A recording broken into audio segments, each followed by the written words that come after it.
compound. So where should a young person be investing in? If you want a very low risk, I would say you want to be investing in the ETF, exchange traded fund.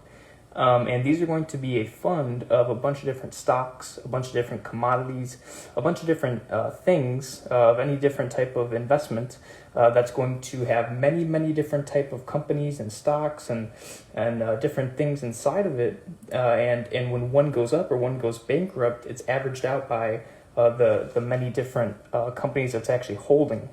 So it's very low risk, and the more time that you are invested in that, the higher the compounding is going to be if you don't take out dividends.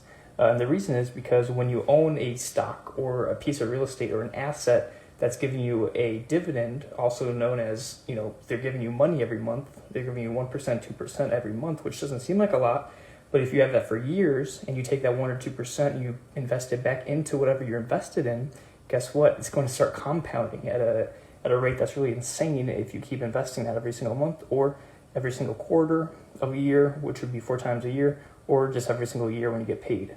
So I would say that if you're young, some things that you want to invest in are things you're passionate about. And it doesn't mean like if you're passionate about like gambling, don't that's not something you should be passionate about. I mean if you're really passionate about like something Ray Dalio says, he's the largest hedge fund guy.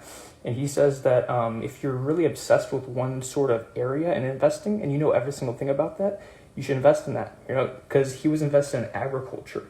And what he did was he basically knew every single thing about farms. He knew every single thing about, when the cow would eat, how much it would have to eat, what kind of food it would be eating, where the farms get their money from. And so if you know every single thing about a certain industry, then you can predict things that normal other people don't know. It's also known as a competitive advantage. Like you have an edge over your competition, and you know certain things that are going to allow you to make a lot of money in that one industry. So if you want to go into investing, I would say don't really dabble in it. If you're going to dabble in it, then have a lower risk tolerance, invest in some ETFs, or invest in some sort of forgiving asset, something that's not going to totally wipe you out if you don't know what you're doing.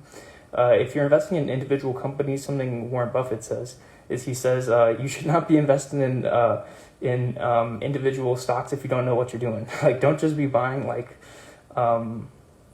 NEO if you don't actually know anything about NEO or the competition or anything like that. You want to be having a lower risk tolerance if you're going to be investing in individual stocks and you don't know what you're doing. And it's okay not to know what you're doing. That's completely fine. But you want to start researching and learning more so you can have a competitive advantage.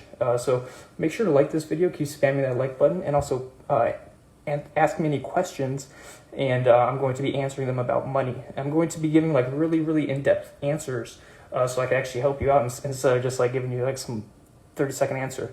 Right now I'm asking about what is the best way to invest for younger people. Since most of you are young, I'm going to be helping you out. And basically what I've been saying is, don't start investing in things that you don't know anything about, right? Because you're probably going to lose all your money if there's a bad economy. And you're also not going to know why you bought it, so then you're going to be quick to sell it. And that's not good. You don't want to be selling stuff when, you don't want to be selling stuff. You don't want to be selling stuff. You actually want to be buying more stuff when it's going down because it's a good investment. And if it's a good investment when you bought it, then it's an even better investment when it's going down because it's on sale. But if you don't know why you bought it, then when it starts going down, you're going to be like, I got to sell it, man. So let me know in the comments if you would sell Bitcoin or if you're hodling. Are you going to hold that Bitcoin? Are you diamond hands? Drop a diamond hands if you're diamond hands and you're not going to sell that Bitcoin or that Shiba Inu or the XRP, whatever you got. Let me know what's in your portfolio in the bottom.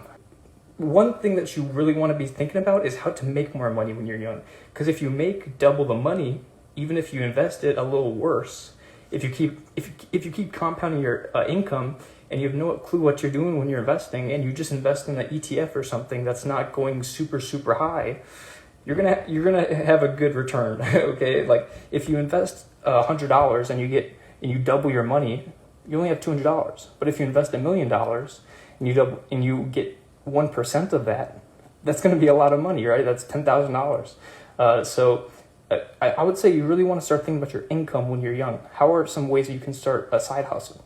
How How can you start flipping stuff at a garage sale, flipping iPhones, fixing iPhones? Can you start, hustling when you're young?